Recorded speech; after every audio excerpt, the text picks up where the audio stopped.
വിധിക്കുന്നതിനുള്ള അന്തിമവാദമാണ് പ്രോസിക്യൂഷന്റെ.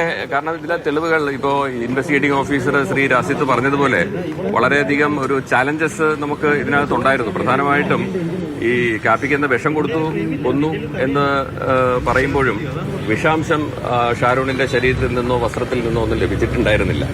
അപ്പോൾ അങ്ങനെ വരുമ്പോൾ വളരെ വലിയ ഒരു ആശങ്കയൊക്കെ ഉണ്ടായിരുന്നത് അന്വേഷണ ഉദ്യോഗസ്ഥന്മാരുടെ, അതായത് ആദ്യ ഘട്ടങ്ങളിൽ അന്വേഷണം നടത്തിയ ശ്രീ ജോൺസന്റെയും പിന്നീട് അന്വേഷണം ഏറ്റെടുത്ത ശ്രീ സുൽഫിക്കറിന്റെയും അതുപോലെ തന്നെ അന്തിമ ഘട്ടത്തിൽ ചാർജ് കൊടുക്കുമ്പോൾ അതിനൊക്കെ വേണ്ടിയിട്ട് നടത്തിയ ശ്രീ രാസിത്തിന്റെയും. അപ്പോൾ ഇതിനെല്ലാം ചുക്കാൻ പിടിച്ച് ഇതിനകത്ത് വളരെ ഇഫക്റ്റീവായിട്ട് എഴുതിയ SI ഷാജഹാനും ഒക്കെ ഇതിനകത്ത്, അതായത് ചുരുക്കി പറഞ്ഞാൽ പാറശാല CI സജി ഇവരുടെയൊക്കെ ഒരു കൂട്ടായിട്ടുള്ള നല്ല ഒരു പ്രവർത്തനം, ഒരു ഇൻവെസ്റ്റിഗേഷൻ, സ്പെഷ്യൽ ഇൻവെസ്റ്റിഗേഷൻ ടീം, അതിന്റെ ഒരു വൻ വിജയമായിട്ടാണ് ഞാനിത് കാണുന്നത്. അവർ കളക്ട് ചെയ്ത് തന്ന തെളിവുകൾ അത് ഉചിതമായിട്ട് എനിക്ക് കോടതിയിൽ പ്രസന്റ് ചെയ്യാൻ കഴിയുകയും വിഷാംശം ശരീരത്തിലോ വസ്ത്രത്തിലോ അല്ലെങ്കിൽ വിസറയിലോ ഒന്നും തന്നെ ഷാരോണിൽ നിന്ന് കണ്ടെത്തിയില്ല എങ്കിലും അത് വളരെ വിദഗ്ധമായിട്ട് ശാസ്ത്രീയമായിട്ടുള്ള തെളിവുകളിലൂടെയും വിദഗ്ധ ഡോക്ടർമാരുടെ അഭിപ്രായങ്ങളിലൂടെയും അതിന്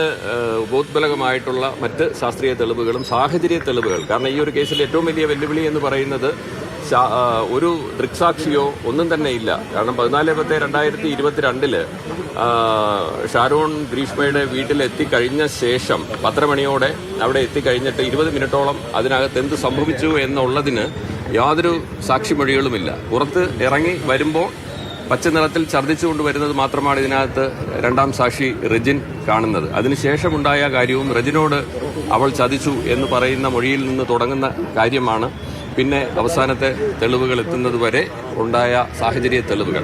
അപ്പോൾ ഇതിനെക്കുറിച്ചുള്ള മറ്റ് എവിഡൻസുകളുമൊക്കെ കൂടുതൽ വരുന്ന നാളെ ഇത് വിധി വന്നതിന് ശേഷം നമുക്ക് സംസാരിക്കാം. Thank you.